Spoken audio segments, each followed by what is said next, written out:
ഈ വയനാട്ടിലെ ഒരു സ്ത്രീയുടെ ജീവനെടുത്ത കഴിഞ്ഞ ദിവസം RRT സംഘാംഗത്തിന് നേരെ ചാടി വീണ നരഭോജി കടുവയെ ഇപ്പോൾ ചത്ത നിലയിൽ കണ്ടെത്തിയിരിക്കുന്നു. കടുവയെ വെടിവെച്ച് പിടികൂടാനുള്ള ശ്രമത്തിലായിരുന്നു വനംവകുപ്പ് ഉദ്യോഗസ്ഥർ. അതിനായി ഡോക്ടർ അരുൺ സഖ്യയുടെ നേതൃത്വത്തിലുള്ള പ്രത്യേക ദൗത്യ സംഘം ഇറങ്ങിത്തിരിച്ചിരുന്നു. ചത്തുകിടക്കുന്ന കടുവയുടെ ദൃശ്യങ്ങളാണിപ്പോൾ പ്രേക്ഷകർ കാണുന്നത്.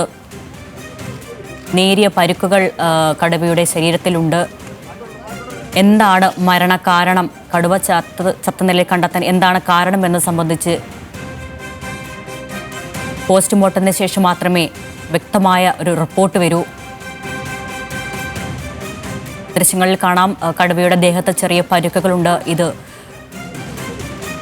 കാട്ടിനുള്ളിൽ വെച്ച് തന്നെ മറ്റേതെങ്കിലും വന്യജീവിയുമായി ഏറ്റുമുട്ടിയപ്പോഴുണ്ടായ പരുക്കാണോ അല്ലെങ്കിൽ നാട്ടിലിറങ്ങിയതിനു ശേഷമുണ്ടായ പരുക്കാണോ എന്ന് സംബന്ധിച്ചെല്ലാം വനംവകുപ്പ് ഉദ്യോഗസ്ഥർ തന്നെയാണ് ഇക്കാര്യത്തെല്ലാം പ്രതികരിക്കേണ്ടത്. ഏതായാലും പഞ്ചാരക്കൊല്ലിയിൽ ഒരു നാടിനെയാകെ ഭീതിയിലാഴ്ത്തിയ നരഭോജി കടുവ ചത്തു.